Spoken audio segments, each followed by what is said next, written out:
bitch. Oh, excuse you? Baloney wash. I'm annoyed. I'm just here to give my opinion and carry Annie. Oh, it's Chris Avalon Unfiltered, bitch.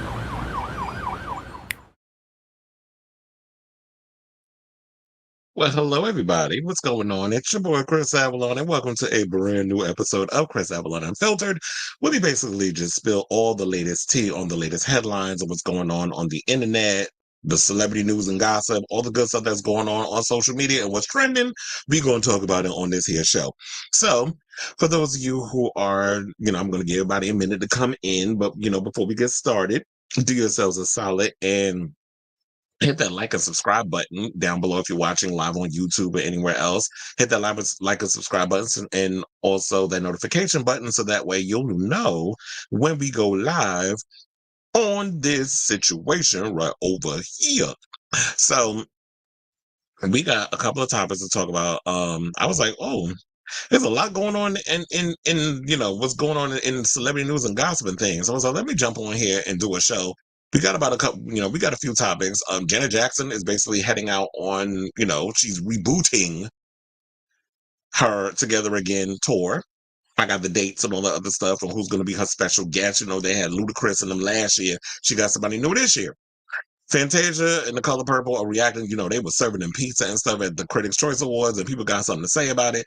Plus, we're going to talk about the Emmys, a lot of big winners last night. It was a really good show. I've seen a lot of great moments and stuff. I'm going to actually watch the whole thing, but, there were clips and everything that was going on all over the internet, and I was catching up on it this morning as I was putting together today's, before I came to the conclusion I was going to do a show.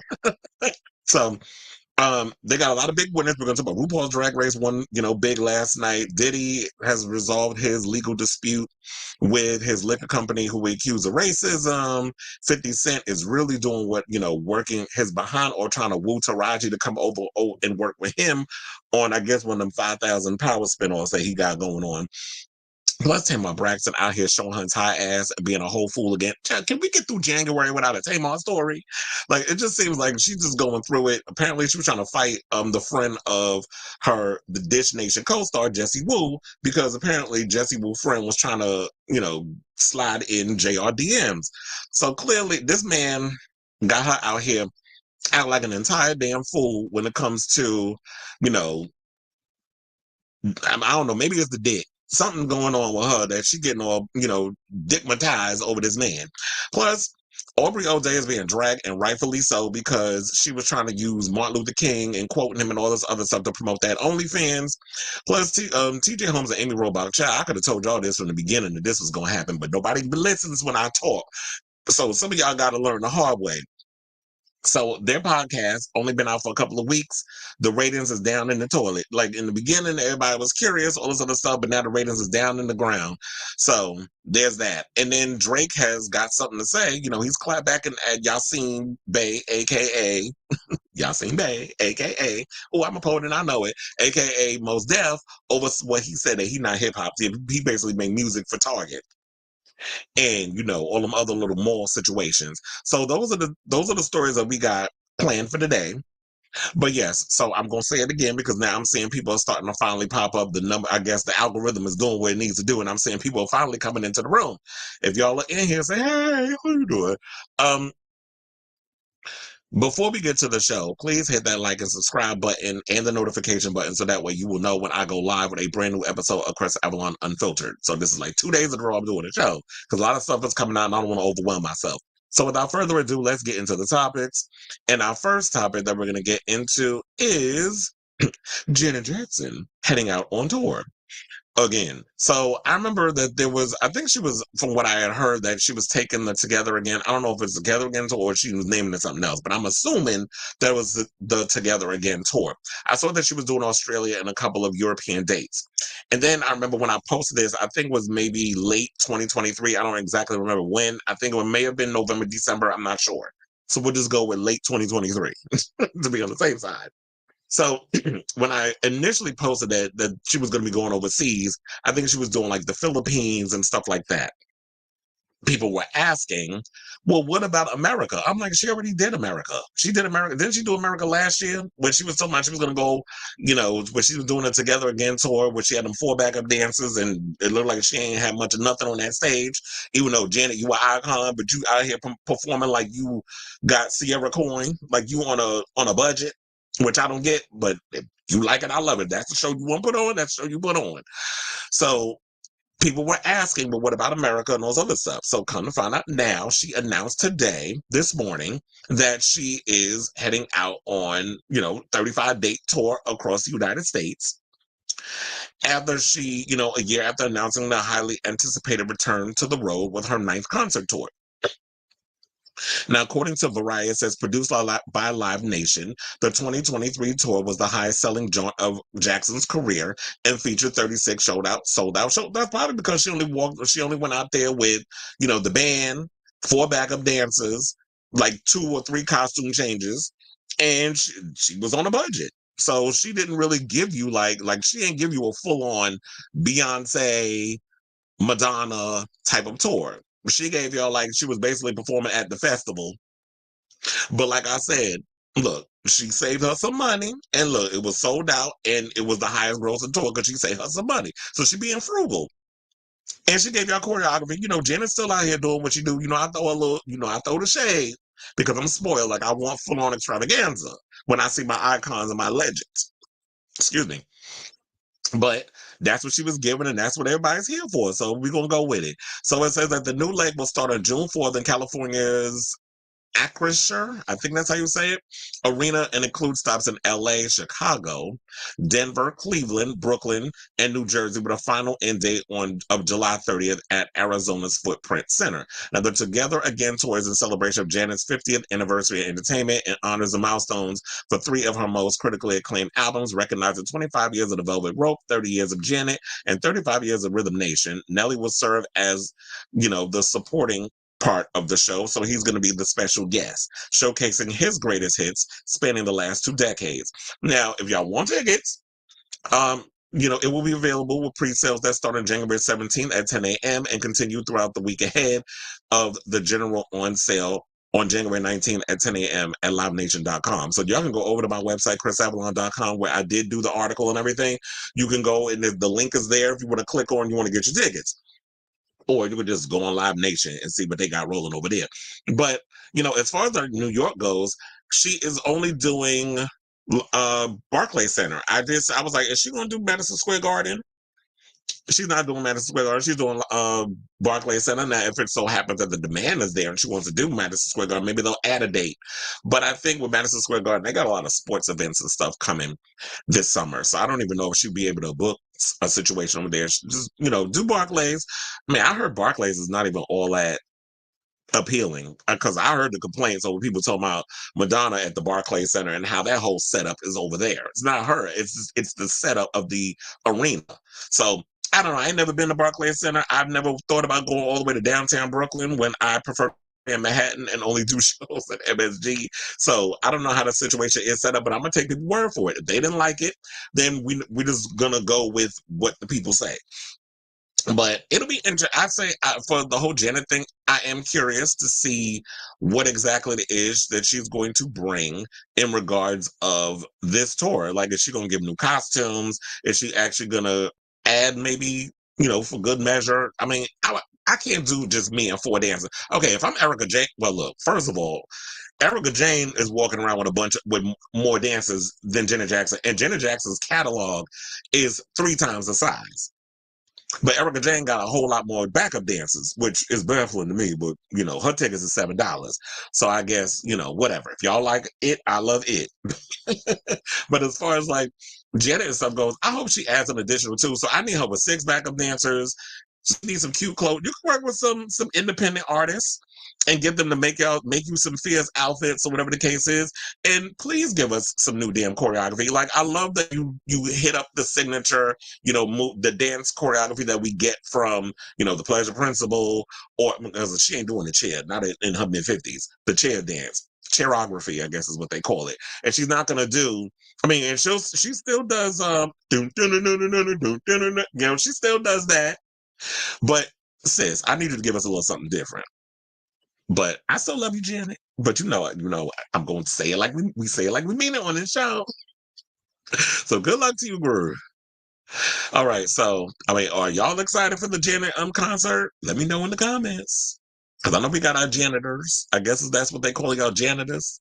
I don't like the phrase janitor because it sounds like y'all just going around cleaning shit up. So I don't know. Y'all need a new name. Like I said, with Ariana Grande, what they call themselves, the Arianators or something like that. I was y'all need a new name. Come up with a new fan name. Okay, I see people in the comments. Felix said, yeah, I saw the second show of the tour. She's doing cities. She didn't do oh, okay. Because I wasn't sure. I can't keep track of what everybody be doing out here on these shows or whatever, on these tours. I be thinking they just be doing the same damn show. I mean, the same spots over and over. But if you're going to hit up other places that you didn't really go, I'm here for that. I was trying to remember. There was something. Didn't they say Madonna was going to be doing some other spots that she hadn't done in a long time? I think is she doing Australia or something or another idea? Is she doing that? But I'm here for Janet out here doing places she ain't been in a minute. I also heard Nicki Minaj added some extended dates on her upcoming Pink Friday 2 tour. Hopefully she's able to do it. I don't know how. I mean, I've seen some of how she performs live, and I'm like, okay, well. Hopefully she gonna give y'all what needs to be given in regards of her upcoming show. But I did hear like Nicki Minaj added 13 new dates to her tour, which were initially revealed last month. So she's gonna be doing um, Atlanta, Boston, Chicago, and then she's also added spots in Glasgow, Paris, and Stockholm, Sweden, where she will conclude the tour on June 12th. So, Nicki adding dates. Hopefully you barbs, put your money where your mouth is and actually show up to this damn tour instead of trolling people on social media. We'll see how that goes. But if y'all go see that tour, hopefully y'all have a good time and y'all out there and support her. So that way she ain't out here bitching and moaning about people trying to sabotage her damn career every chance she gets, because she do that a lot. And the neighborhood talk never wastes a damn moment bringing that shit up on social media. Okay, so now let's move on and talk about the what was it? The Critics' Choice Awards. Now that done came and went, but I want to talk about this situation because they was apparently served pizza, and the people was complaining about it on social media. So the cast of The Color Purple had a range of reactions to getting pizza slices out of paper bags at the Critics' Choice Awards. At the 2024 Critics' Choice Awards, Fantasia Barrina wanted to know, where are the lamb chops? Now, stars like Emma Stone, Paul Giamatti, and the cast of The Color Purple were not served a formal sit-down dinner during the Sunday night show hosted by Chelsea Handler. Instead, they munched on boxes of charcuterie and pizza that came in a bag.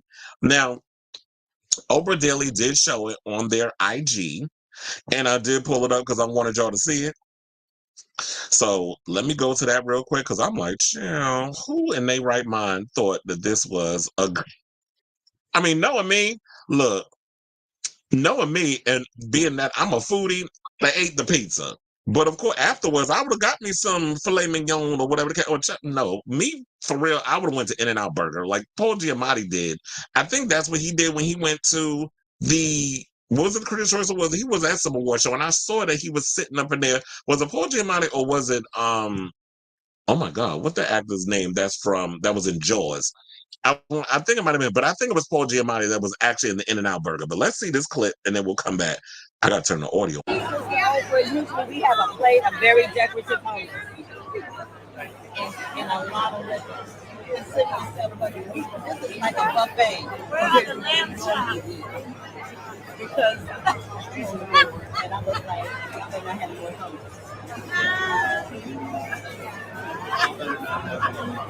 Listen. Well, Oprah not eating it. She on that Ozempic.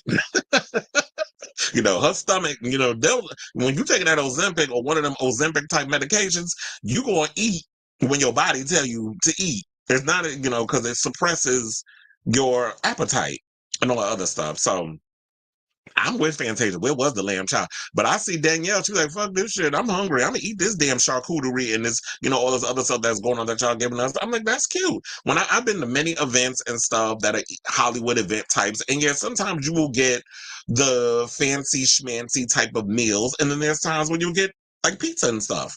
I've been I told you I've been on movie sets where we was eating pizza, and I remember a lot of the SAG members up in there. I ain't had to make no phone call. I was like, I'll let them handle the bullshit. So they up in there making phone calls and stuff, talking about that they wanted that how y'all feeding us pizza and this, that, and the other.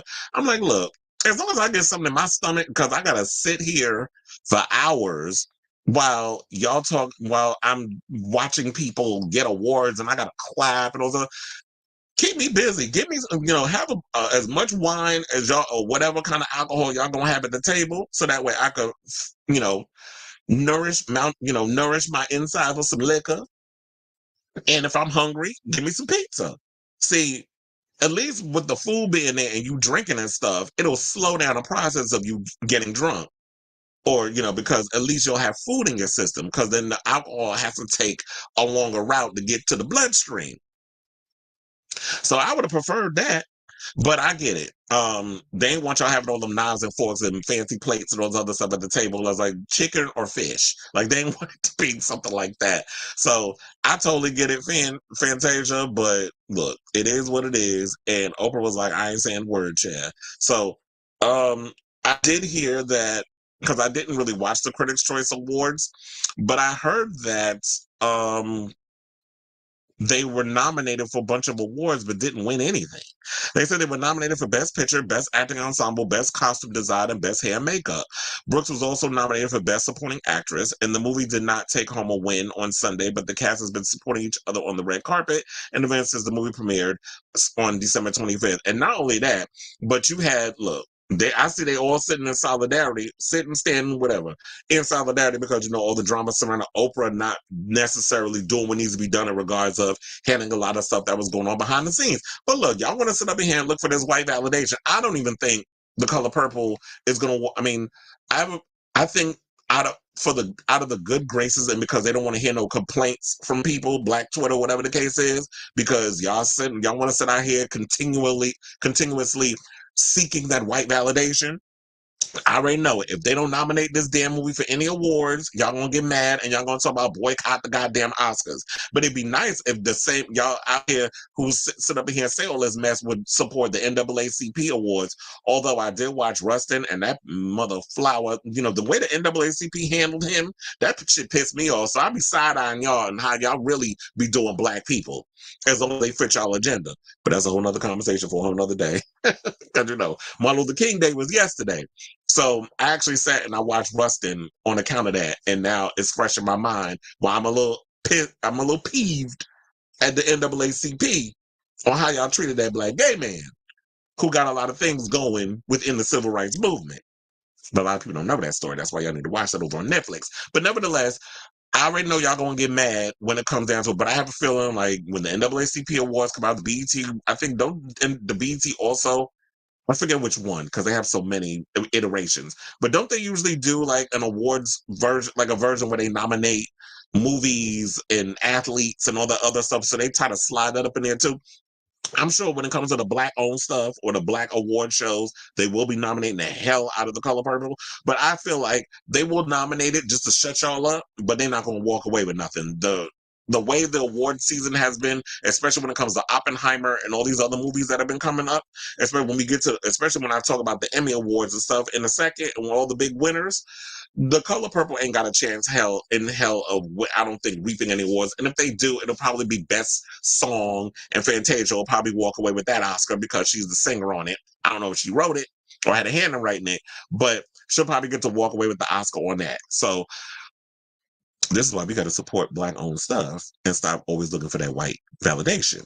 Shout out to the white people, but you know what I'm saying when we talk about this stuff up in here. So good luck to y'all.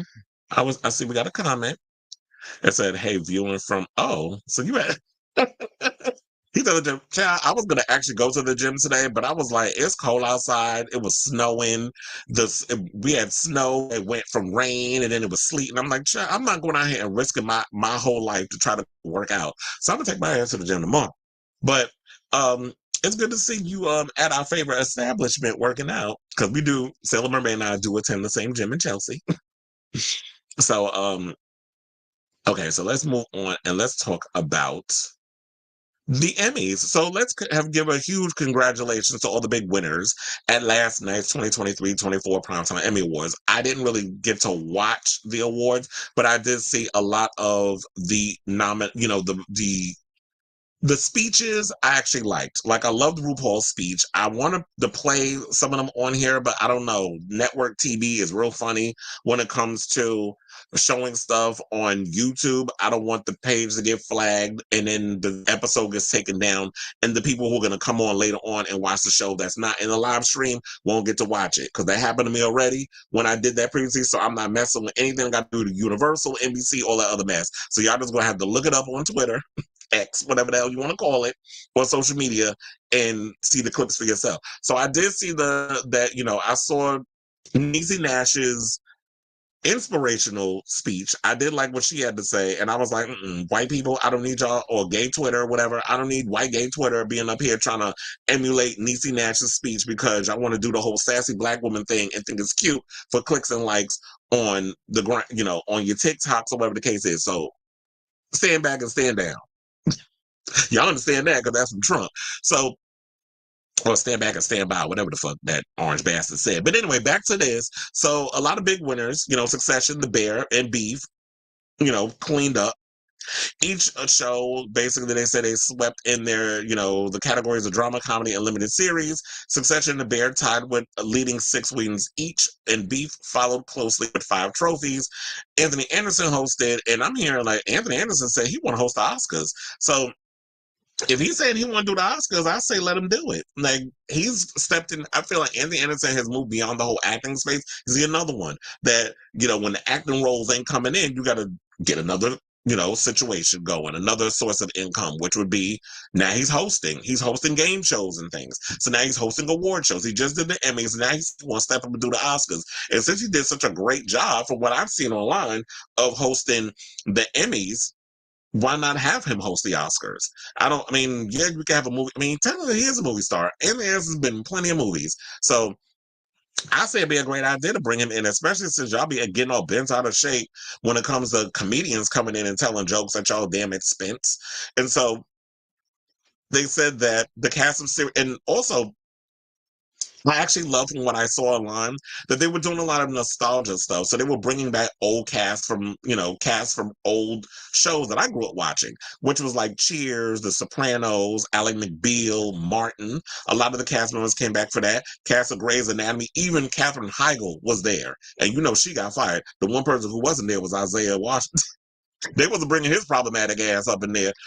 But they did bring Katherine Heigl came out and stood amongst the cast. And then It's Always Something in Philadelphia. They took the stage to present awards.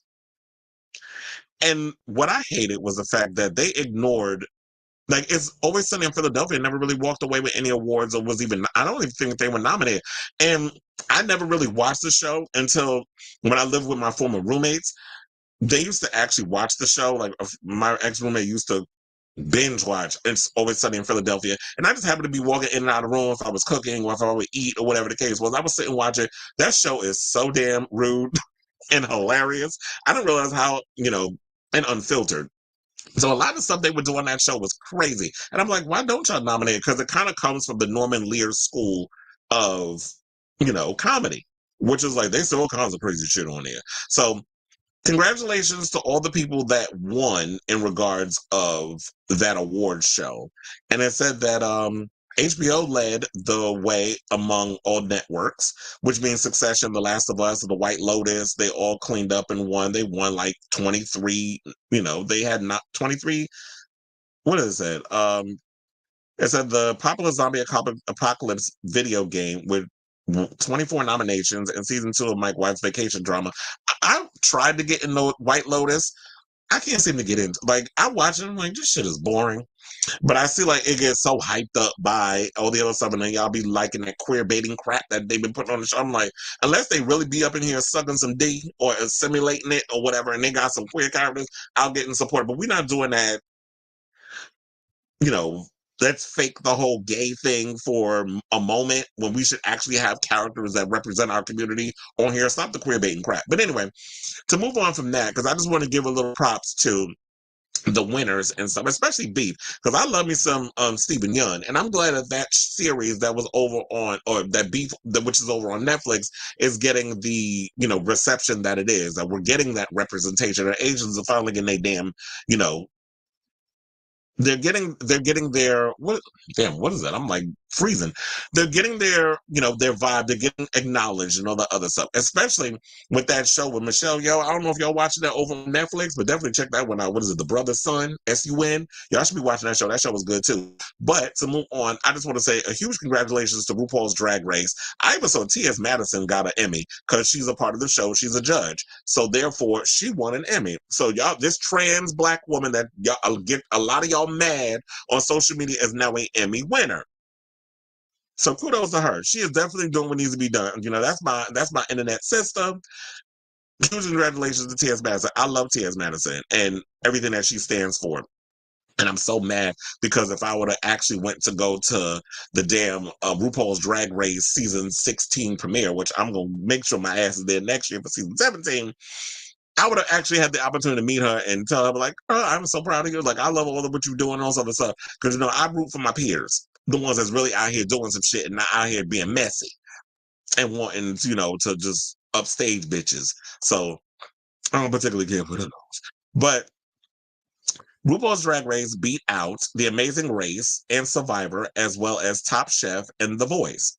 It marks the series' fifth Emmy win, having lost out to Lizzo's Watch Out for the Big Girls last year and a surprise win for the Amazon show. And I think it's because they, all of what Lizzo and stuff was doing, they wanted to give her props and support. But then all this problematic stuff came out allegedly about her. She wasn't getting nominated again. Well, I don't even think there was a season 2 that came out for that show. So, yeah, they pretty much just like put her out the pasture. And RuPaul's Drag Race say it won in the category 4 years in a row between 2018 and 2021. RuPaul, who was handed the award by Joe McHale and Ken Jeong, had an important message after winning. And here's what he said, since I don't want to show the clip and out of risk of the thing getting taken down. He said, "We are so honored to have this award. Listen, you guys are just pure lovely, and for honoring our show and for recognizing all of these queens. We have released into the wild hundreds of drag queens, and they're beautiful. On behalf of all of them, we thank you. If a drag queen wants to read you a story at a library, listen to her, because knowledge is power, and if someone tries to restrict your access to power, they are trying to scare you. So listen to a drag queen. We love you, thank you, and all those other stuff." So RuPaul won Outstanding Host for Reality, a competition program, at last weekend's Creative Arts Emmys, taking his total to 14 wins in 22 nominations across the years. Spinoff RuPaul's Drag Race Untucked was also nominated for Outstanding Unstructured Reality Program last weekend, but lost to FX's Welcome to Wrexham. I have no idea what that is, but I guess if you like it, I've never heard of Welcome to Wrexham. I don't know what that is, but if y'all heard of it, then that's great. But season 16 is playing right now. It just started. We're 2 episodes in. The girls are competing for 200K, which I think they need to raise that price. As long as this show has been on, it needs more than some damn 200K. It needs at least, I said, y'all should be paying these girls $500,000. 500K should be the coin. Look, MTV, y'all got enough money over there. Y'all need to share in the wealth. As much money as y'all be shelling out for the challenge, for them people to win, and y'all be having like 50 damn contestants on that show, the least y'all can do is really shell out for RuPaul's Drag Race and stop just looking at it as this thing that y'all know, because I know it brings the ratings. Like, really give them the money that they deserve. So, that the season that won was the season that Sasha Colby won from, and she is the second trans woman to win the main series. Wait, who was the first trans woman to win? Because was it Willow Pill?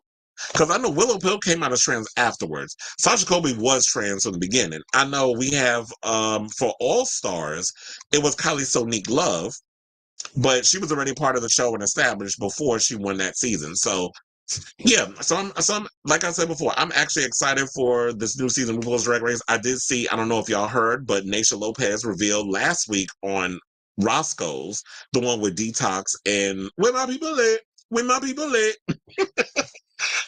Roxy Andrews, that there is another drag show that's coming out. Forget what she said that it's going to be called. I wish I would have wrote it down, but she said there's a new drag series that's coming on where they're going to actually have all the winners of like drag competitions. So like Miss Continental and all those other, I guess Miss Gay US of A and all that other stuff. So they're going to have all the winners of those shows, I mean, of those contests that are going to come together and they're going to actually win. I guess it's not Queen of the Universe because that show was canceled and erased from Paramount.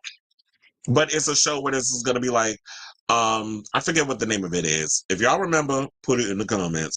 But yeah, she mentioned that she is doing a new reality show. The tea is going to be spilled in the fall. I don't know when it's going to air, so I guess we won't find out until fall 2024. But I was like, oh yes, a new drag show that's coming out that can, I don't want to say compete, go against RuPaul's Drag Race. Because look, the more shows, the merrier. The more drag competition shows, the more I'm here for. Look, I got an idea for a drag show that I need some producers and some investors and somebody to help me put that forward and get that done because we need more drag competition shows. Dragula just ended yesterday. Please don't spoil it for me because I watched it last night and I fell asleep.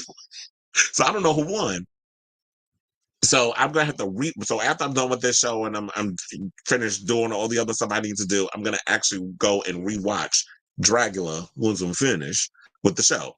So yeah, so good luck to you over there at Drag Race. I'm looking forward to the many seasons that's to come. And shout out also to Safira Cristal. I don't know if y'all heard, but she actually was the special guest at Madonna's Toronto stop for her celebration tour. So it was like one episode. She only appeared on one episode. Look at her. She get to get up there, hold her hands next to Madonna, which means Bob the drag queen knows Safira and brought her on, and Madonna actually has her eye on fierce bitches with some talent who's going some places. Yeah, so good luck to her. And I heard that oh my god, Plain Jane is getting dragged all over social media for her attitude in that last episode. Child. But I see that we got a comment. I did like Ruth. Yeah, I like Ruth. But one thing about RuPaul is RuPaul will definitely give a good speech. Miss Mamas can definitely talk. And you know, she came out with a book called Guru. Guru. Ru as in RuPaul. So I'm like, she's good with a pun. She's really good at getting up there and really giving y'all some inspirational words. And like I said, I'm looking forward to her new memoir that's coming out in March. So yeah, so good luck to you, Mama Ru, and congratulations or congratulations to everything that's going on with RuPaul's Drag Race because it is well deserved. It is like I said, we need more LGBTQ representation. It'd be nice if we get some scripted stuff. But look, I'll take the competition shows.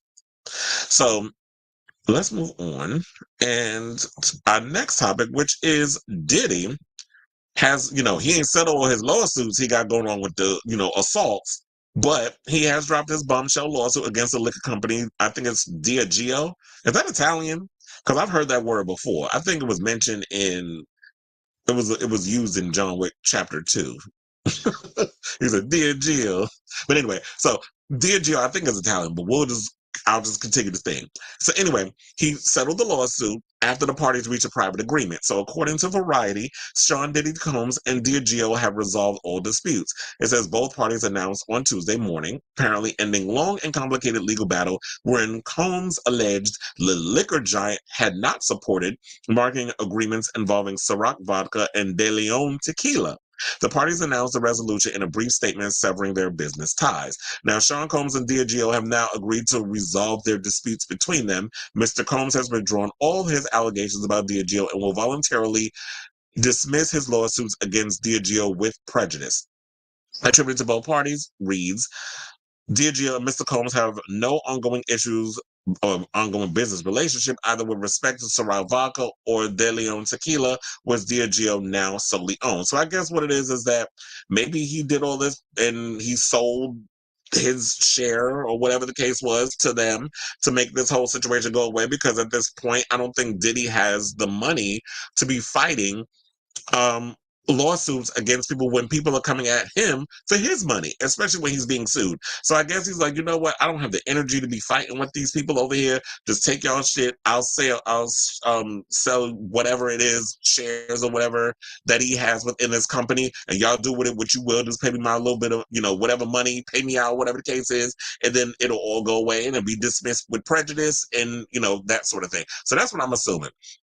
I'm not Sunny Hostin. I just try to put my little legal hat on, and I don't know, but that's what I'm assuming is what happened. Now, if there's any people that understand legalities that's watching this, and you want to jump in the comments and leave you know, your feelings on this, you can all do that. Now, it says that Holmes sued Diageo in May 2023 in New York Supreme Court in Manhattan, alleging that the company, which also distributes Johnny Walker — I love me some Johnny Walker, by the way — and Captain Morgan, among other liquor brands, had neglected the spirits under their joint control. In his lawsuit, Combs alleged that Diageo had not given Ciroc de Leon the same kind of marketing and promotion it had given other properties in its portfolio. He also had undermined the business by marketing Ciroc de Leon as urban rather than something for the general market. And I do hate when people do that. Is that y'all think that just because somebody black is on something that, oh yeah, let's market it to black people. It's like, you can market it to everybody. But I guess with a lot of these corporations that are owned by white folks, they don't necessarily know how to do that because they don't have they don't have a lot of black people in these situations where they know how to market to people outside of a specific situation. But my thing was this: why did Diddy not say something sooner when it came to, okay, you only marketing to, Ciroc to black people? So, because I did kind of sense that whenever I would go, to the liquor store and stuff, yelling, when you in the hood or in areas. I mean, when I lived in Harlem, Harlem ain't just with black people no more. Now everybody's out there. Now I started seeing more white folks in that area. So when you market into certain people, it's like it's different in New York because New York is sort of a melting pot. But I guess when you go outside of the New York bubble, you're starting to see, where they market a lot of that stuff. And I do agree that Ciroc was probably more than likely marketing to a specific group of people because they associate Diddy with hip hop and black folks and stuff. But we all know Diddy is worldwide. Especially if you ever been I mean, I haven't been, but especially if you've been to his parties and you see the type of people that have been going to them parties. So I will keep an eye on this story as it develops. If any more tea comes out regarding this, or like people who really go and break it down, I'm sure there's probably some YouTube shows or whatever the case is that, deal more in the legality aspect of a lot of these type of stories. They'll break it on down and say, read between the lines and know what all this means. But for now, I'm just speculating what I think it means or whatever the conversation is or what's going on. So good luck to you, sir, because I'm sure whatever money that you got or whatever the case was, I don't know if there was money that was given, but whatever the case is, I'm sure that you're just going to use whatever to fight this current situation because you got, was it 4 other women or 3 other women that are suing you for the stuff that they said that you did. I ain't going to go into a whole breakdown of what it was. I'm sure you already know by now, but I'm sure that's what you're going to need to use your money to fight in that whole situation. So good luck to you, sir. Okay, so let's talk about 50 Cent, who is doing, pulling out all the stops because, he wants to work with Taraji and he wants her to come over on whatever programs he got going on. I guess with his 5,000 Power shows or BMF or whatever show he got that is in development, maybe he can create something around her. We'll see. But the rapper's latest act of benevolence appears to be his attempt to ensure actress Taraji P. Henson gets her worth as an actress. Fifth's effort to recruit the Washington, D.C. Came on Wednesday, January 10th, when he boasted on his role in securing R&B singer Mary J. Blige a lofty salary to appear on Star's Power Book 2 Ghost. Someone called me today, and this is what he said. Someone called me today thinking I was BSing about working with Taraji P. Henson, and he did at her when he talked about it. Till I told them what I made Stars pay at Real Mary J. Blige to be on Ghost. The 48-year-old captioned a post on Instagram. He continued to convey his seriousness regarding the offer, adding, "I ain't out here effing around." According to reports, Blige, who starred as murderous drug queen pin Monet Tejada on the first 2 seasons of Ghost, earns $400,000 per episode, which ranks among the highest salaries for women in TV. Now, by hiring Henson to star in one of his various productions, Fifth would presumably yield the award-winning actress a higher sum than what she received on, when she was on Empire, which they say reportedly was less than half of Blige's power salary. So what they probably was doing was, I don't know how much they was paying Taraji over at Empire. They probably was paying her like 100K, 150K. I say maybe around under 200,000 an episode. That's probably what they was doing, because a lot of these networks, especially with Fox and all this other stuff, y'all want to bring black people over, but y'all want to not pay them their worth. But y'all need black people to get eyes on y'all networks. I was watching something, sidebar, if y'all get a chance, definitely check it out. I was watching Roland Martin did a whole episode on this, especially because I didn't know that Tubi is owned by a fucking Fox. I did not know that Rupert Murdoch and them own Tubi. That was news to me. Now, I do like Tubi, and I'm going to tell you why. Because they have a lot of old movies that I tend to like to watch. A lot of classic films. I don't watch none of the more black films. The one with Claudia Jordan shooting kids and all that other foolishness. I'm not watching that. I don't partake in those no-budget movies where the story don't make no sense. Why did they make that decision? The shots was bad. Like, I'm not watching that. And I do see that those type of movies go viral on other stuff, but I don't support what I like to call the nigga nonsense. I don't support that. Like, I'll watch my black films, but I'm not watching them stupid movies that they be having over there. But so I didn't know that. But he was breaking it on down the whole situation. And I was watching that before I even started going live at this show. So if y'all get a chance, definitely check that out, because he was really breaking it down in regards of like how we get pulled away from when we want to start our own networks and start all these other things, and how they pull us away from those situations because they want, they promise you this, and this, but then it's like, well, when you were trying to buy that and all this other stuff, you ended up not getting it, because they don't want y'all to accumulate wealth. They don't want us to have our own stuff. They don't want us to rise from the buffoonery that they feed us, because they know that we have this strong buying power when it comes to advertisement revenue and all this other stuff. So, and entertainment, news, gossip, media, all that other stuff. How the algorithms be algorithming, and when it blows up, they know what they can pull to get us our eyes on whatever it is that we're watching. But anyway, so I do like the idea of, like, you know what, say what you want about 50 Cent, and there have been times where I have said some stuff about 50 Cent, how he liked to troll.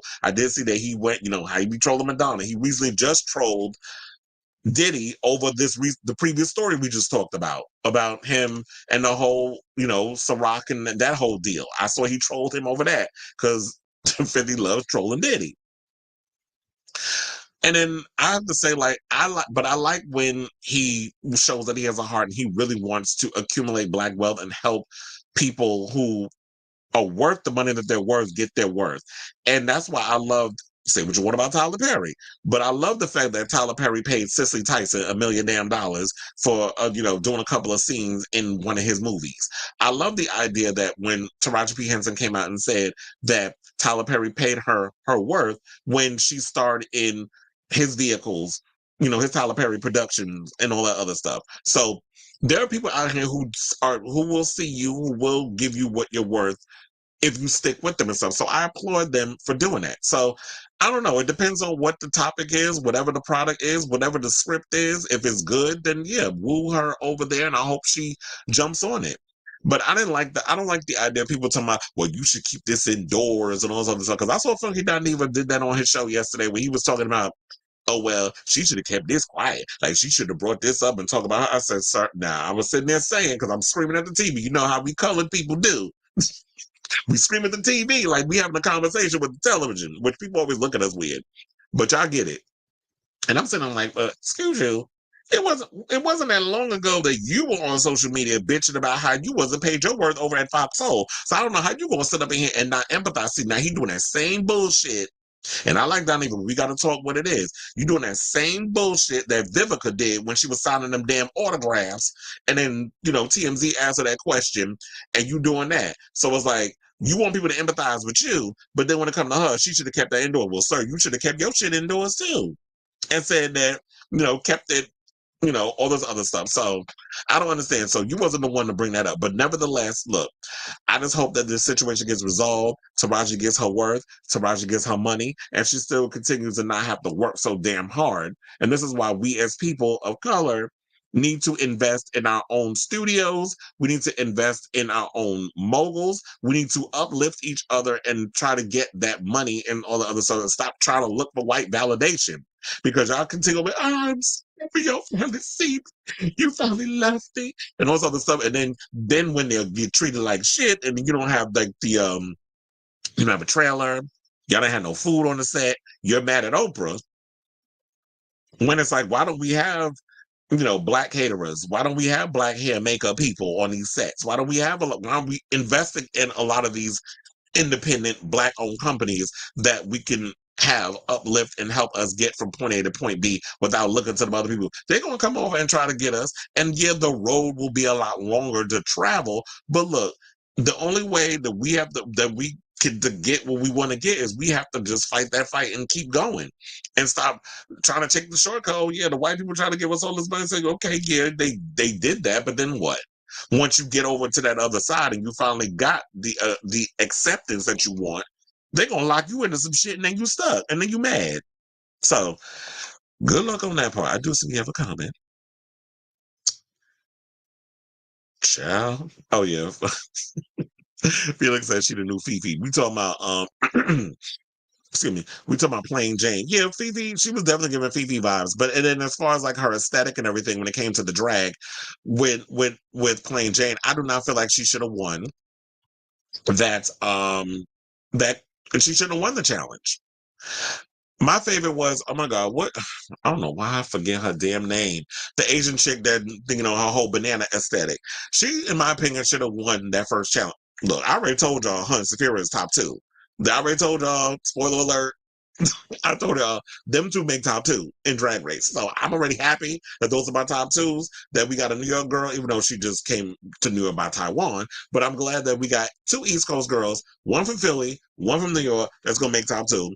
Nymphia, thank you. So Nymphia Wynn is my all-time favorite. The minute she walked through the door and she opened that coat and she started wiggling the banana like she had a penis between her legs, I was like, bitch, you already sold me. Because that's my type of humor. I like stupid not the dumb shit where you had Plain Jane come out like she was freaking, oh my God, what the hell's her name? I'm like forgetting names all of a sudden, and I had it literally in my head and I lost it with the big boobs. Jimbo. So you giving me a cross between Jimbo and Katya.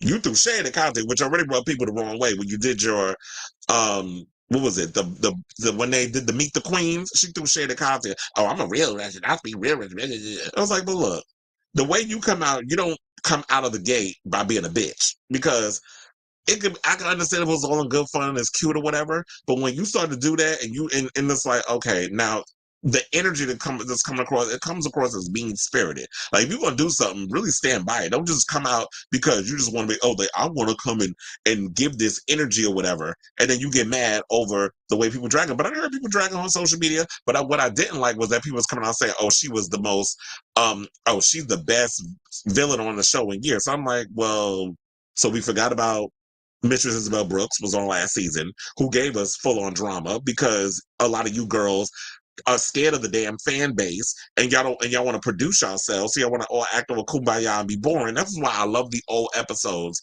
of Untucked. And I'm mad because Hulu took all the damn Untucks off and all the old ones, because I'd be wanting to watch that for nostalgia's sake. They took it all off, thinking they slick. They want you got to have live television on the wall. I'm not paying no more shit just to watch old stuff. Y'all can already get on my nerves raising these damn prices on these streaming services. So that's the only way that you get to see the old episodes.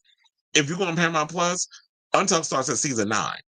They don't even have all the old ones. And those were the best. The early ones was the best ones because the girls was throwing shade and give a damn. Now is that everybody's scared of these damn keyboard warriors on social media who ain't probably never did drag a day in their damn life. I've been to enough drag shows and I know enough And I know a lot of drag queens. So whenever they go throwing a shade or they doing all this stuff, I understand the assignment. I know what it is to be backstage and the girls are throwing shade and kiki and all this other stuff. So I'm not bothered by a lot of the shit. But when you have people on there being mean-spirited for the sake of being mean-spirited, it's like, okay, bitch, now I see what you're doing. But I don't like the hypocrisy because whenever people of color or girls who aren't skinny, in great shape, aren't the trade of the season, and white, if they not giving plain Jane, y'all be here for it. Y'all, they did all this other stuff, but you was hating on Aja, you was hating on Candy Muse, you was hating on Fifi deserved the shade because Fifi was just mean and was doing like real evil sabotage shit. Like especially what she did to Jiggly Caliente, trying to sabotage her to get off the show. It's like if we're gonna play a game, we're gonna play it fair. But I don't like when y'all do that. So yeah, I'm not feeling plain Jane, but I wasn't feeling her before the show even started because out of the thing what she did when she was trying to be shady about Katya and stuff, I was like, girl, that's not how you come out the gate being messy. Lanier says Tubi also has a lot of documentaries on black performers. That's what sucks me in. Yeah, but unfortunately, it's like if you know what Fox News is about and Rupert Murdoch, it's like they know how to get us. That's the thing. They know how to suck us in and get us over there to watch their programming. And I'm gonna, like I said before, I do watch Tubi. I watch a lot of the old movies and a lot of the old horror movies that they be having. They have a bigger catalog, in my opinion, of horror movies that I be into more so than Shudder. So every now and again, but except you have to get stuck with the damn previews and all the advertisements and all that mess. So that's what irritates me a lot about Tubi, and that's why they got 70 million people that be watching that streaming thing because you don't have to pay for it, so you just got to sit through the ads. But it's just be mindful of what they, the stunts and stuff they put over there. Because remember, at one point when Fox, we had In Living Color, we had Rock, we had Mad TV was more mixed. It wasn't just black people. So we had In Living Color, we had Rock, we had Living Single, we had all the Martin, we had all the black shows over there, and nobody was watching Fox at the time. So they bombarded us with all these black shows, and we went over in droves because we was being seen and we was getting all this other stuff. The minute and then, of course, they put one of the black shows up against, I think it was In Living Color. They put it up against it was on NBC, the Super Bowl, and they put In Living Color up because it was like, well, what's going on in between the whole, halftime thing? I don't think halftime was what it was, like it is now. So they put In Living Color up just so they can get eyes over on something else. White people ain't like that. So, but then come to find out now, Fox and them owns the NFL. Like the NFL is now on Fox, not even on NBC no more. And I totally didn't even realize all that until Roland Martin broke it on down. So, like I said, if y'all get a chance, definitely watch that episode because it was definitely a lot and informative. I like to get the knowledge up in the noggin. So we see, because like he said, media is my ministry. I realized that like maybe a year or two ago. I was like, maybe media is my purpose and my ministry because I keep coming back to it. So, okay, let's get to this next topic. We're just saying, Mom Braxton out here acting a whole goddamn fool. Yet again, she embarrassing herself. But I remember with the last time when I put that in my headline, somebody said, when isn't she embarrassing herself? So the latest situation with her is that, because there never seems to be a dull moment when it comes to her. Like she's already, given us a lot of drama within the past couple of weeks. And what is it? We're only like, 3 weeks into January? Even though January is, I think it's like the longest month. I think it's like 5 weeks. So anyway, Jessie Wu said that Tamar Braxton threatened one of her friends for flirting with Jeremy J.R. Robinson. Now, in a since deleted YouTube video circling on social media, Wu, a co-worker of Braxton's at, this says Dish Network, shout out to Hot New Hip Hop, but it's Dish Nation, detailed why the two no longer follow one another on social media. Now, while explaining their relationship, Wu shared threatening alleged text messages from Braxton. Now, in one, she wrote, "Your homegirl tried to talk to JR last night. I will personally kill that B. I don't play these Atlanta games." From there, Wu says the two hopped on a phone call with one another. Afterward, Braxton continued in more messages. "Ask your brown skinned friend. I'll have her head any day. Don't play with me. I'm so serious. Let me find her name. I don't do this fake Atlanta fake ass Atlanta-ish. Don't play in my effing face like that. This when I get real serious. That's what your friend said to him last night. I will kill that bee. Y'all will find her out, and y'all will find her. I'll hurt that bee and her mama. Girl, what are you on? We'll also accuse Robinson of being thirsty for black attention. I believe it. But we're going to continue with this. Now it says Braxton and Robinson got engaged, after starting the reality series The Queen's Court. Then they were spending 7 months together, all this other stuff. They had broken up. This was back in, I believe, in October. Then Christmas Eve, we talked about it on the show, they got engaged again. I'm like, okay. Now I'm side-eyeing y'all. And I'm, because I'm like opportunistic. Then remember before that, there was a drama between her and Tommy Lee, which we talked about on this show. We played the clips. I also got the clips that I want to show y'all of Jessie Woo. Thank God, shout out to Jasmine Brand because they was the one that had everything over there. So, I actually like the fact that they brought that up. So I was able to bring that over here for y'all to see.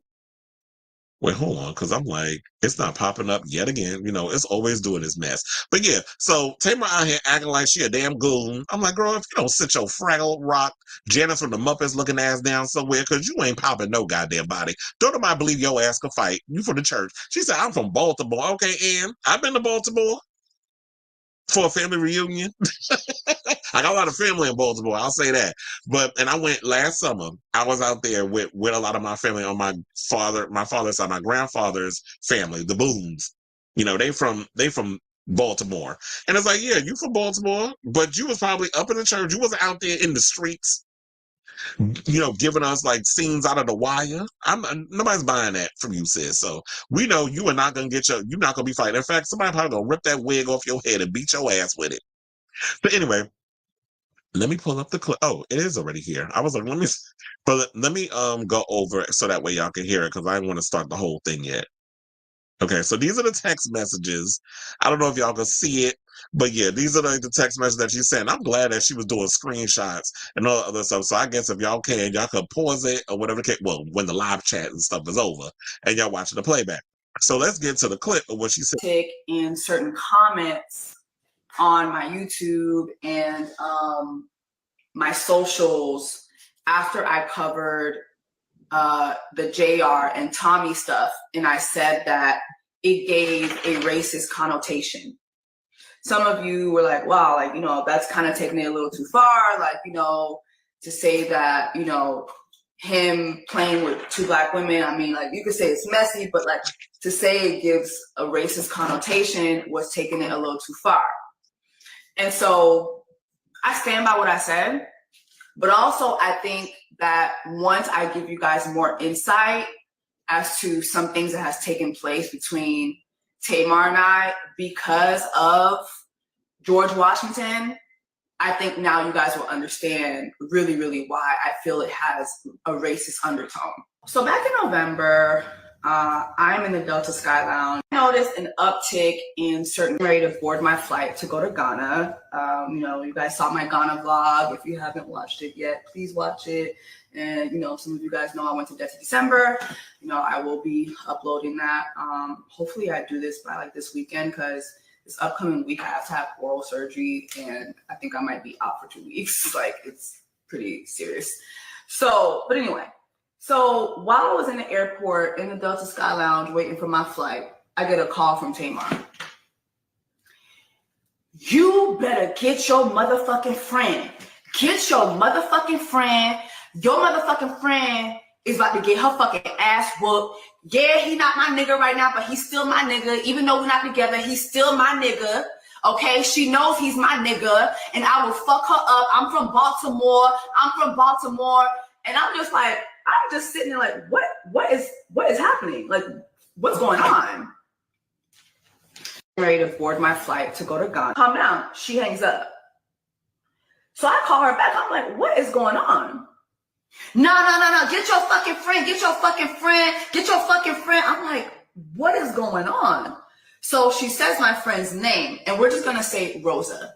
Because between y'all and me, my friend is going to know the story through this video. I never brought this to my friend's attention. So she keeps hanging up, but calling me and yelling, threatening me, telling me I better get my friend, and threatening my friend that, you know, she's going to fuck her up.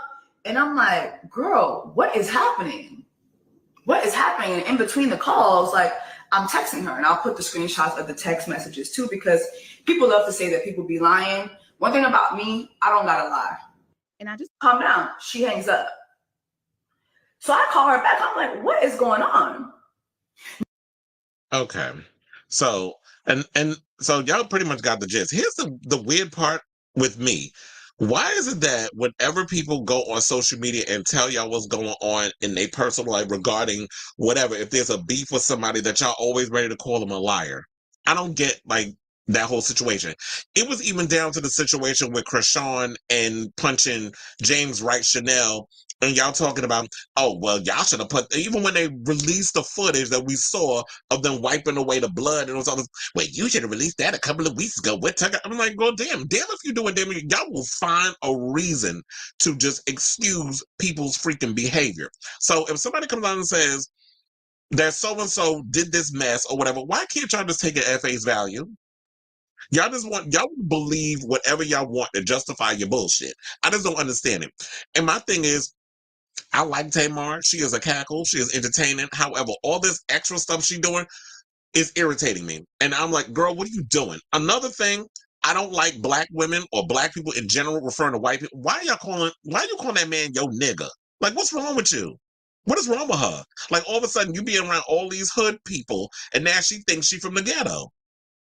Not saying that, well, maybe I shouldn't say that, because not everybody, not that shouldn't be seen as like a bad thing, ghetto, whatever the case is. But it's like she be trying to act ratchet. She be trying to act like the worst stereotypes that peg black people for attention or whatever the case is. She need to get, like, the phrase she used to run around, you need to get your life. Like, what is she doing? Like, why are you running around here acting like a complete fool for this man? I ain't never seen her act like this before. She ain't do that with Teddy Ruxpin, the one she used to be married to. She ain't do that with the African who allegedly beat her ass all around, all up around that house in L.A., allegedly. And now you out here for Colonel goddamn Sanders. You out here, acting like, his house slave. Like, what are you doing? And then this was going on around the time when they was broken up. So she trying to fight Tommy Lee on social media, because not in person. Because Tommy Lee was, well, I guess because she left him a compliment, but your man out here being thirsty for black, for somehow he don't want to be famous, but you went on a reality show to get with a celebrity and end up getting picked by trying to act like you had wiggle ways about you. Now he's trying to act like, oh, I don't want her. Then you were saying all this other mess about her behind the scenes that we all found out that you were saying, where you basically had her hook, line, and sinker. And now you got her out here acting like a complete fool. So now the question remains for me, because I don't really watch Dish Nation. I try watching that show. I can't. It's giving me low budget TGIF, and you already know, like, or Cocktails with Queens, and it's like, look, at least they got a studio, unlike that other show with Claudia and them. At least they got a studio. At least they're not doing shit via Skype or whatever the case is. At least they had a studio and they're doing a little thing out in Atlanta or whatever the case is. But my thing is this, it's like, do they still work together? Because I don't know. I don't watch, or are they doing something where they have them working, some days Tamar come in, but Jessie not there. And Tamar not there, Jessie there. I don't know. But I know my mother watches the show. I probably have to hit her up and ask her, what's going on with, do they work together on the show? Because I'm like, well, damn, y'all some good damn actors if y'all can work together. And then it's also got me thinking, it's like, well, damn, Tamar, maybe you are the problem. Because didn't she have drama when she was on the set of The Real? Like, you was over on The Real and they fired your ass because you was being a damn nuisance. They had to get rid of you and you ain't know how to act over there. And we was feeling bad because we was thinking, oh, they must have did something. But now it's like, when we see this behavior, I'm like starting to look at you like, well, maybe you the problem. So that's the way I'm looking at it. So, what was it? Because she got, when she got fired from The Reels, then she was fighting with Krishan, who I heard was throwing shade at Zeus Network. So I don't even think she coming back, because she talking about that they not paying her worth. She said she worked $200K doing what? Taking your tooth out your mouth, beating the shit out of a bunch of wannabe strippers. You ain't worth no damn $200. Get off my line with that. And then I saw Moniece in the comments defending Lemmy and Natalie, and they dragged her for asserting herself in the people business. So you got Krishan done left, Zeus. You got her baby father, Blueface, in jail until probably the summer. He ain't getting out. And the mother said it was over. I think what's her name? Angel Alexis and Krishan, they out here acting a whole fool, and he got caught up in the middle of it or whatever the case was, and the mother sitting there defending herself. I said, bitch, you a lost damn cause too. So it's a whole bunch of mess and a whole bunch of craziness that's going on around with these people. Y'all are just embarrassing yourselves. And Tamar, stop embarrassing yourself for this damn man. You need to leave him the hell alone. But I guess she feel like if she leave him, she feel like she lost or she's defeated or whatever the case is. You out here embarrassing yourself. Child, where Tony at? Tony probably out here minding her damn business, trying to handle her lupus and them 2 kids she got who in their 20s. So good luck, sis, because you gonna need it. And you a hot ass mess. I don't understand. I just can't with Tamar. Okay, so let's look at the comments. It says, sadly, all new networks use black entertainment, then toss it. Absolutely. But it's like one of these days we going to learn to stop falling for the BS every time. This year we got an extra day in February. Oh yeah, it's 20. I did see that we have it is a leap year this year. And I said, while Tony has always been the classy Braxton, sadly, Tamar is the trashy Braxton. Yeah, she's trying to be the ratchet one. And yeah, it's entertaining. And they always say she a gay man trapped in a woman's body and all this other mess. But sis, get off my line with that. I remember one time they was like, somebody said when she was in the car with jail, they was like, why is she talking like that? Like they was starting to say like she was talking, and this is their words, she was talking ghetto, like she was talking like she was from the streets or whatever the case was. It's like, so before you was doing infiltrations where you were trying to sound like a gay man, because a lot of black women, and there's no shade, I'm just saying, a lot of y'all take the gay terminologies and what the gay, black, and trans people have used in our communities, reading shade, all the other stuff. That is from our situation. We came up with those slang words.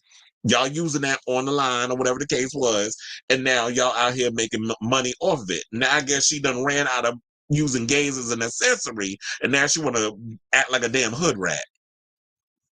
It's like, girl, if Tamar don't go sit her dust mite looking ass down somewhere, she'd get on my fucking nerves. And I do agree with Shireen, who says that Tamar is just a messy drama queen. She damn sure is.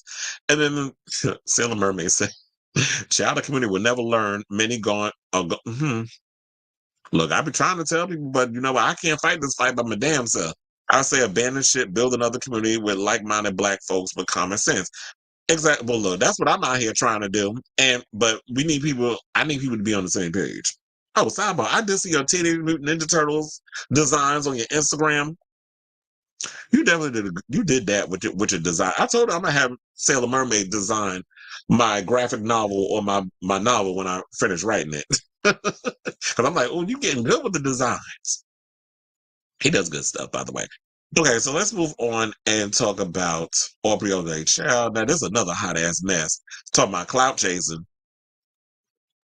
I'm gonna pull up the picture in a minute for y'all to see.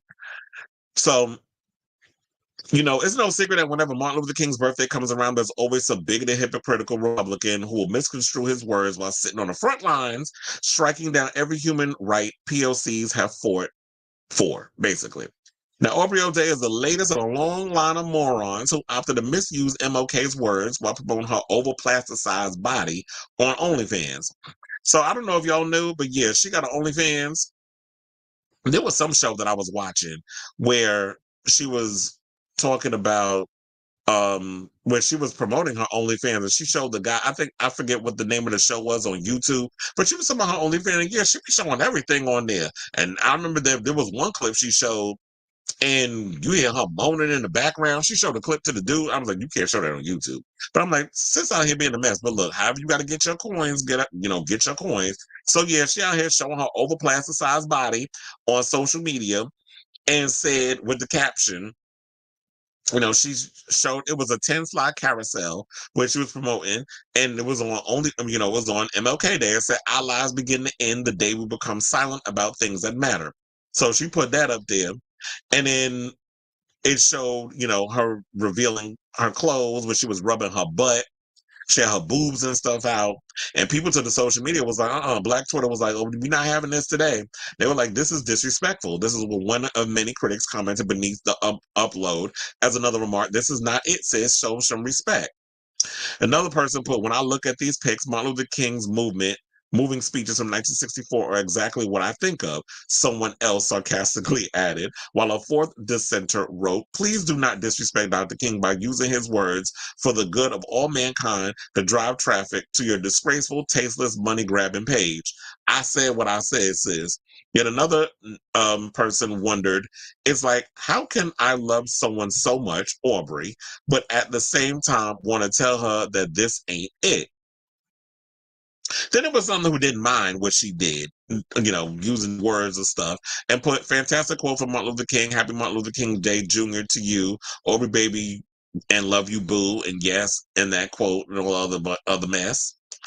And so some people wasn't bothered by it. Me personally, I'm like, I don't know why people surprised that Aubrey O'Day would use a situation like this for clout. She uses a lot of I'm with her whenever she be coming out here talking about Bad Boy and the way they treated her over at Bad Boy Records and Diddy and all his little shady shenanigans. Whenever she be doing an interview and stuff, I've responded to it. She's commented and stuff that I posted, and when I reposted, the story about that, when she went on that OnlyFans guy YouTube, what was it, his podcast, and she was talking about it. Like, I'm always here when she come for Diddy, and she read him and tell him about the devil that he is, because he is the devil, as I have referred to him many a times over the years before this whole situation came out with him and Cassie. So I'm with her with that. But girl, you got to do better. And you want to know something? She is no different than, because she ain't the only one that's done this. I wish I would have remembered if I was going to talk about this. I wish I would have remembered who it was. But I've seen there's some gay content creators too that do that shit as well. They use certain days where they want to use Martin Luther King as a way to promote their OnlyFans. Not only that, but I've seen club promoters, white gay club promoters, or people who have gay establishments who will use Martin Luther King Day as a way to get black folks to show up to their establishments or a sale, a discount, whatever the case is. So they've been doing this for a long time. There's always been people who've been riding on the backs of something like this to promote their content or to promote their stuff. It's just up to us whether we want to sit up in there and promote it, or we just have to do what these people did with Aubrey. We got to call them out on the shenanigans and the buffoonery. That's all we can do. So, Aubrey, good luck to whatever it is you're doing. I wish you was out here putting out some music. Like, I like what she was doing with Dumb Blonde. What happened to that? Stop, maybe you can give us something. I don't want to sit up here and say, stop showing your titties. Because, I'm out here for, the sex workers. I live for my sex workers. I have a lot of sex worker friends. I have a lot of friends who work within, strippers, OnlyFans, just for fans, for my fans, any kind of fans. All the fans, I have a lot of sex worker friends, so shout out to y'all. I live for y'all. But Aubrey, you do better. That's all I gotta say on that. Or, well, I mean, I ain't gonna be paying $7.99 or whatever to look at her vagina. I don't think that's her price. I don't know. If y'all know her price, let me know. She probably charging y'all $20 damn. Unlike Denise Richards, who when we had Erica Jane over here reading her about how much she charging people to see her cootie cat and all other stuff over on OnlyFans. But anyway, so let's look at the comments. Stella Murray said, thank you, I guess, because what I had said to him before. And she'll pretty much do anything for attention. Absolutely. And just, unfortunately, that's just the way some of these people out there are. And it is what it is, I guess. All right, so we got two more not comments. We have two more topics to get to. And then we are out of here for today's show. Okay, so let's get into TJ Holmes and Amy Robach.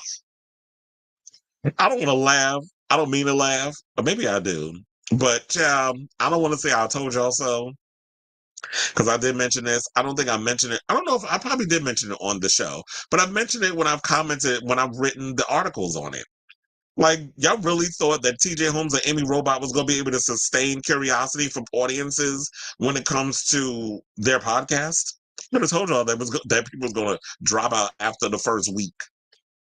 But let's entertain this topic. So, fan interest in the couple has not continued after they finally told their side of the reported affair. So shout out to Radar Online for this article. They say in a sudden and surprising development to come 1 month after Robach and Holmes premiered their new podcast, Emmy and TJ, on December 5th, it was revealed that the podcast dropped more than 200 spots on the U.S. charts. Now, according to The Sun, the pair's new show debuted in the top 5 of all podcasts in the U.S. when it launched last month. Flash forward to January 6th, not the insurrection day, and Amy and TJ plummeted, or we call that the white Juneteenth, plummeted to 243rd in the charts. One source indicated that Robach and Holmes' podcast ratings continued to plummet due to a lack of interest from listeners, particularly after the pair already discussed their infamous secret affair and their unceremonious departures from GMA and ABC because of their exposed affair, saying, and I quote, "There is a ton of interest in what they were going to say about their affair and being cut from ABC in the aftermath, but I'm not sure one expected that interest to continue much beyond that," one podcast industry insider noted. The pair reportedly garnered renewed interest in their podcast on January 11th with an episode about their surprising alcohol consumption, and numbers indicated that Amy and TJ bounced back up to 136 in the charts following the episode last week. Now, as Radar Online previously reported, both Robach and Holmes were booted from GMA and ABC in January 2023 after they had an affair, blah, blah, blah, so on and so forth. But here's the thing. I could have told y'all from the beginning. Like I said before, it was like, okay, because I remember when I was talking to a friends of mine, my, EJ and DJ, EJ, my former producer, and DJ, his partner, when we were in the group chat, they were like, oh yeah, this show is going to be good, and people are excited. I'm like, nobody, I said, yeah. Because in my mind, I'm thinking, yeah, people are going to be interested because we like mess. People are going to be interested in the drama, what happened, what really happened behind the scenes of why, the affair, how y'all fell in love, the firation over at Good Morning America 3 or GMA 3, ABC, Disney, all that other shit thrown up in there. So that's where that was going to come from. That was the interest. After that, it's like, okay, so what else do you have to offer? Are they interesting in podcast form? Can you keep people coming back for more? So I know in my space of what I'm doing, the algorithms, the ratings, all that stuff ebbs and flows depending on what you're talking about. Me, because I do celebrity news and gossip, there'll always be stuff in entertainment news, anything movie related, music related, celebrity driven. There's always going to be something for me to talk about. So those numbers are always going to, go up, go down, depending on what the topic is. Now, as far as they go, I don't see what people would find genuinely interesting about watching TJ and Amy in a podcast or listening. I don't know if you can watch them. I haven't seen the show. I haven't listened to the show. I don't know how that whole thing is accumulated. I know there's some people that, you can watch them do a podcast, but you also have it in radio, like audio form. But you can go on Spotify, Apple, Music or whatever, or what they call it, iHeart, whatever they have it situated on. So, but I was like, yeah, nobody's going to sit up in here and really invest in a TJ Holmes and Amy Robach podcast. And yeah, when they talked about the whole alcohol situation, I'm like, okay, you generated a little interest. But after that, it's like, okay, we're going to go back to who cares?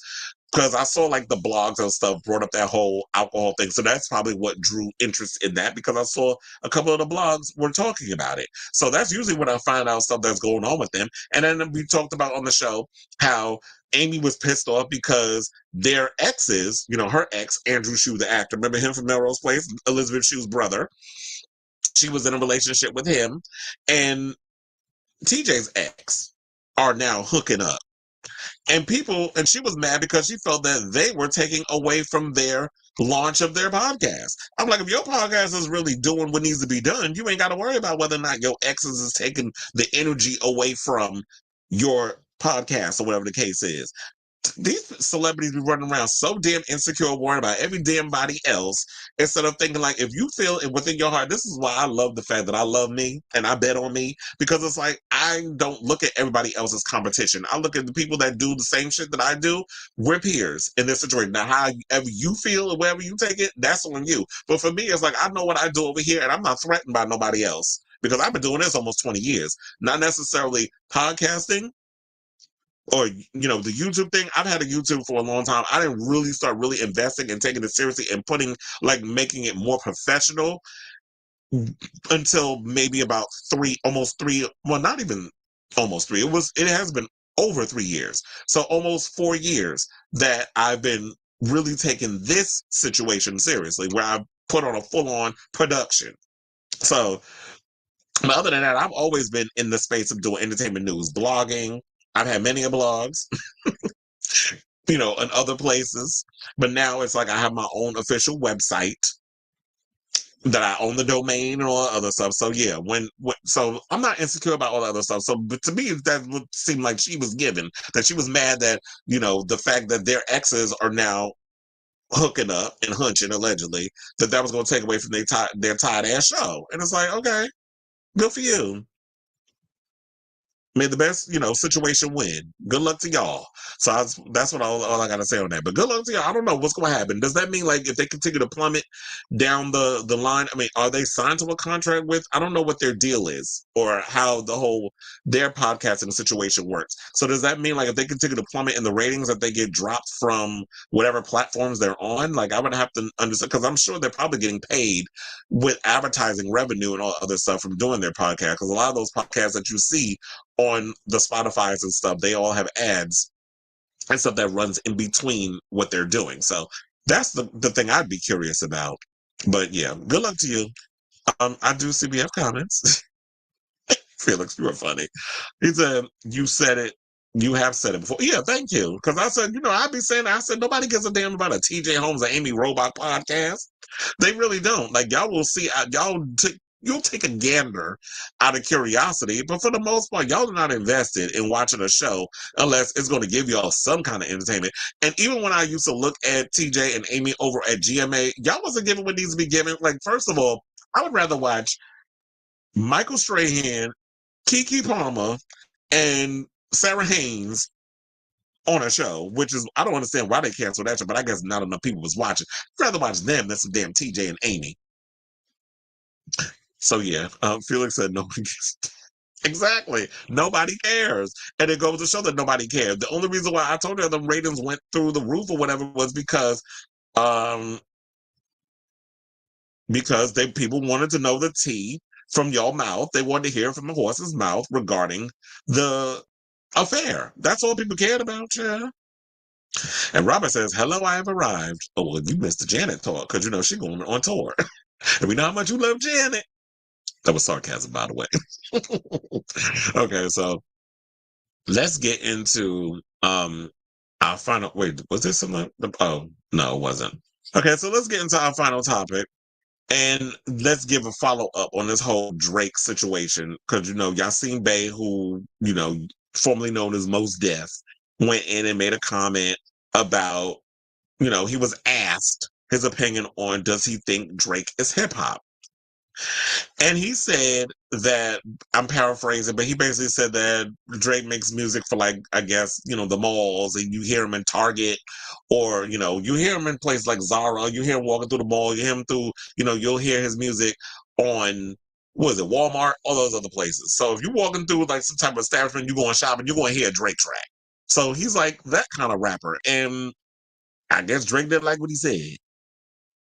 So I'm gonna play you the clip of the whole Method Man thing that he used. So Up Rocks posted the file. They said we may be 3 weeks into a new year, but it looks like hip hop fans are dead set on arguing about the same old BS. Over the weekend, a clip of Yasiin Bey offering some regressive takes about Drake surfaced online, and the discourse rapidly spiraled into a very tired but seemingly immortal debate about whether or not Drake counts as hip hop. Bey, who said, "Me, you, everybody, we are hip hop" on Fear Not of Man, the literal intro to his pivotal debut, Black on Both Sides. I do have that album, by the way, and called Drake Pop, sparking the whole debate anew, like a Hollywood producer deciding Dracula needs another remake. Well, Drake, who, it must be said, was a huge fan of backpack rappers like Bey, formerly known as Mos Def, at the outset of his career, addressed the comments with about as poignant a response as no one could under the circumstances. Instead of throwing a shot at his one-time hero, he showed just how in tune he is with hip-hop culture, quoting two titans of the culture, Method Man and Bey himself. On his Instagram story, Drake posted a clip of Method Man defining hip-hop as such in an old interview. So I do have that clip. which I do want to show y'all so that way y'all can have, because you know we all about context and receipts and things on this show. So as a class, we're gonna listen to what he had to say, and then we'll come back with the rest of the show. Oh wait, let me turn the audio on because it can't be muted. Hip hop is a culture. It's a way of life. The way you dress, the way you talk, the way you walk, break dancing, the rhymes, stage shows, the DJ, the mixing, the scratching, the wordplay. That's hip hop. The staircase MC. You know what I'm saying? House parties, block parties, rec room parties. All that is hip hop. Wu-Tang is hip hop. Could you would you mind hitting us with a little freestyle before we go? No, I don't freestyle, but meanwhile, I met the cow straight from the chalet. Now don't touch the dab. Coming through, represent Root. W to the U. Can I get a suit? Yeah. Hip hop.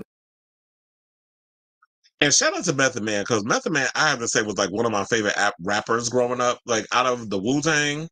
Okay, so it was Method Man and Ghostface Killer. And I did love me some ODB, may he rest in peace. But it was mostly Method Man for me. When Method Man and Redman got together and did like a joint album, you know, that was my shit too. Like whenever Method Man and Redman got together, it was just like, that's just, now I'm having a nostalgia moment. I was like, all of a sudden, I started traveling back in my brain. It was like, you know what? Hip hop was good back in the days. I miss those days. So I kind of wish like the old heads would kind of, this is why the thing I don't remember where the source comes from, but this is why I miss like the old heads and I want them to come back and give us some music and stuff. And it shouldn't only be like a young people situation. I think like the old heads should still make music and bring that knowledge that they have, you know, as someone who is in their late 40s and their 50s and that sort of thing. And that's why I love the fact that, you know, Nas is still out here making music. You know, didn't he release an album, I think like a year or two ago? So I've been, you know, streaming his stuff, and I do like that idea. But it's funny how, because it said also in this situation, and somebody said in the comments that, oh, and Drake doesn't give none of those things, that not my comments, but in the Instagram comment of the video that I showed y'all, they said, well, Drake don't be giving what, you know, the things that Method Man said that hip hop is in the whole situation. So there was a thing, because you know what, back in the day, I used to love I don't know if it was the backpack rap movement, but I remember like Wendy Williams used to call it dirty backpack click. That's what they used to call it. So I don't know if that was the actual term. And yet we had like that whole vibe, because, you know, Erykah Badu was a part of that movement too. Like we had like the whole neo soul, that type of vibe. And hip hop was kind of going into that too. So I guess they had to differentiate it and call it the backpack rap type stuff. Whereas you had the neo soul with Erykah Badu and not Talib Kweli. Talib Kweli was part of the backpack. You know, so Mos Def and Talib Kweli, those are the people that I was listening to. And then they were saying also that the very people like the Tupacs, the Biggies, the Jay-Z's, you know, they all start, you know, they're being seen as real hip hop artists now. But back in the day, they were doing like the whole flossing, shiny type of vibe. Not shiny suit. Shiny suit was Diddy. But when you would look at, you know, the Nas and the Jay-Z's and stuff, they weren't really doing like that conscious rap. Yeah, they had songs that kind of went into that, but that wasn't a full bread and butter. That wasn't like the full type of hip hop that they were doing. Like a Talib Kweli, like Mos Def, their stuff was more or less conscious rap. Cool. Every now and again, they would kind of go a little pop with a track, but their whole vibe was more or less about, you know, informing the community and being like that social justice type of hip hop. So I listen to all of that. So, but I do miss the days where hip hop was eclectic. There was a variety of different types of music that you can go to. You was feeling like you wanted to get a little conscious and you wanted to get a little knowledge with it, but then you listen to your conscious rap. If I want to turn the brain off and just, you know, be up in the club with my drink, you know, having my moment or whatever, we did that. You know, there were artists that played up to that. If I was feeling my gay whole self, I listened to my little Kims and my Eves and, you know, and the Trinas and all that other stuff. You know, I was getting my life with the girl rappers. So that's what you did. There was variety where you could go and you can have a pick of the litter. Now it just seems like, I mean, we do have those rappers, like we have our Kendricks, we have all that other stuff, but to me, it always seems like we still have the girls. I mean, not the girls, but we have It just seems like one type of rap is coming out now, and people are feeling kind of way. And I guess this is the point where everybody feels let's pick on Drake. But should we be blaming Drake or should we be blaming the industry for only trying to push one type of music or one type of artist? But look, Yasiin was asked his opinion. He gave his opinion, whether we wanted to hear it or not. And, people are debating. And people have a right to debate. And I love a debate. I told her I love when people go back and forth with the comments and debate and all this other stuff. So I'm here for it. So good luck to you. And Drake's still, going to be out here doing what he's doing and get his music played in the malls. Now, I think to be funny, people need to start playing Most Def in the mall. Now your ass getting played in the mall. What you got to say about that, sir? So there's that. Okay, so I've never heard his music in a mall or anywhere else. Now I think about it, I'm like, what? I mean, I've heard Drake in when I've been out in stores and stuff. So, but they play like clean version. They're not gonna play cussing and all the other stuff there. But I have heard situations where they did that. Well, who asked for an didn't I tell you? I told you he was about to be shit with the Janet Jackson. Who asked for an extension of the leg? She didn't sell out the arena the last time she performed in Phoenix. 63% of the tickets were sold in 2017. Look, maybe that's why she's doing Barclays, because Barclays, their arena is a lot smaller.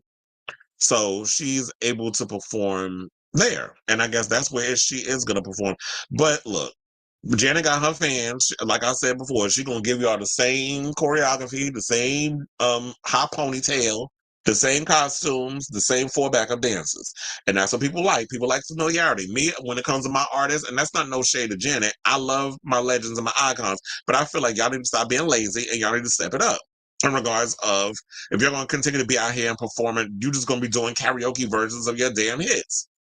If that's the case, why don't Janet just do a damn residency? Everybody else is doing one. Look, Kylie Minogue, apparently I just got an email talking about that she's, there's more dates being sold for the Voltaire for her show. Christina Aguilera is already doing shows out there at the Voltaire in the meantime. But I want Kylie Minogue to focus on this damn tour. I need her to focus on this Tension tour. That's what I need. I need her to focus on that, and possibly she's got enough investors that will want to, give her a like something to travel around the United States to do something for her American fans. I need that to happen again. Like I told her, I've seen her twice when she's come to America. I need a Kylie Minogue tour.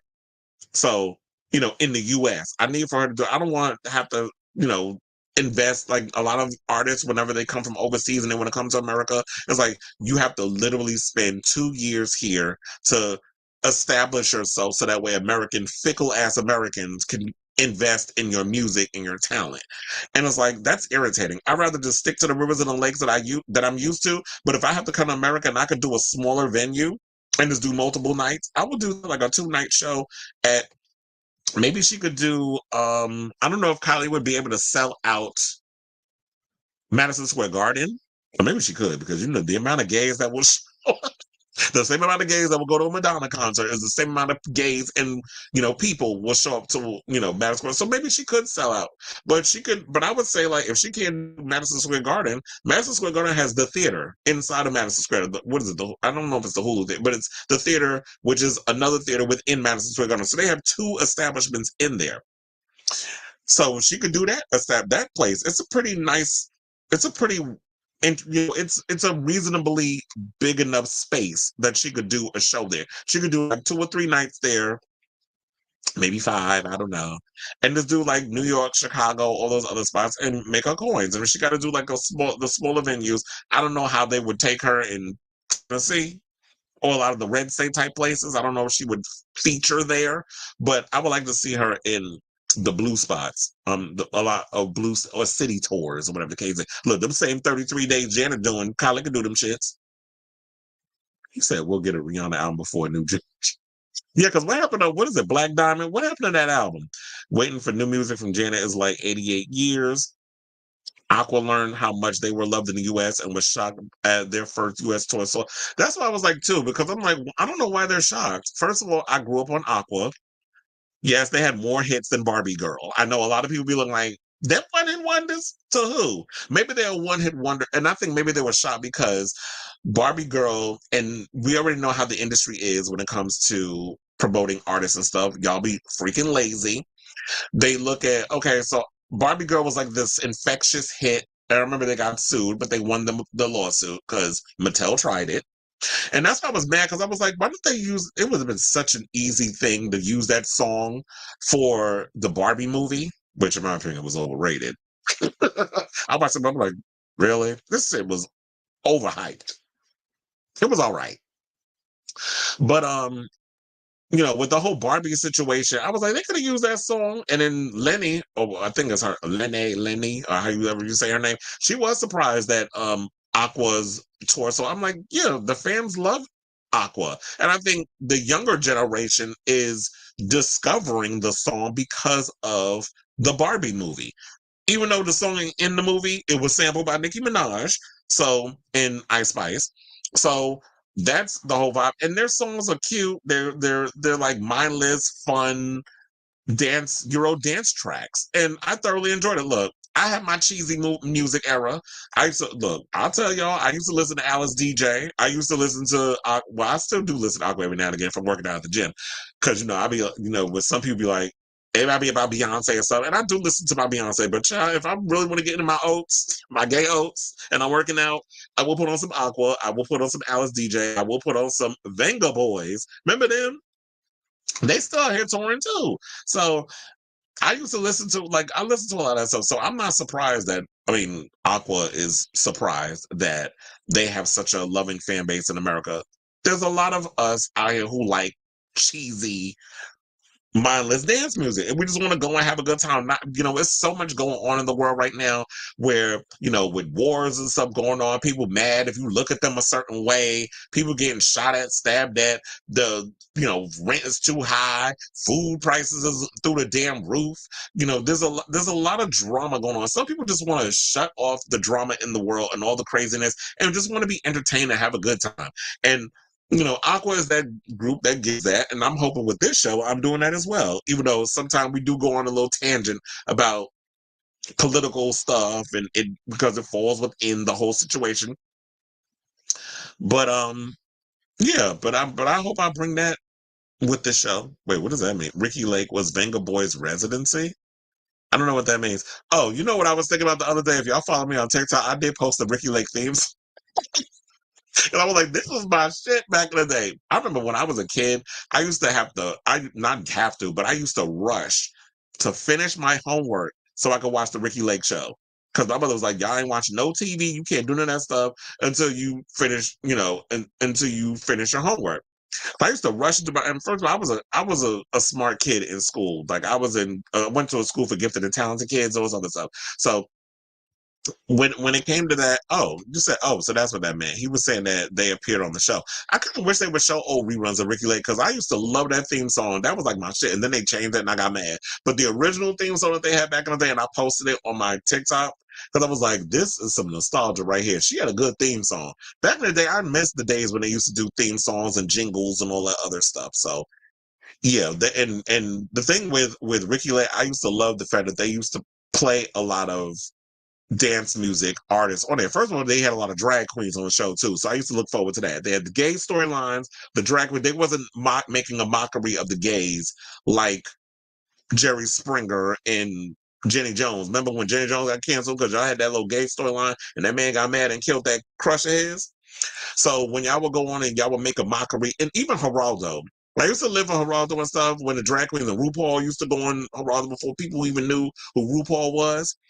But I didn't like how a lot of the talk shows made a mockery of the gay community. Ricky Lake was someone who never really did that, and that's why I like another thing about her show, because I think it's because she came from the era of John Waters. She was an actress. She did all this stuff, so she loved the LGBTQ community and was very much a hag for the community.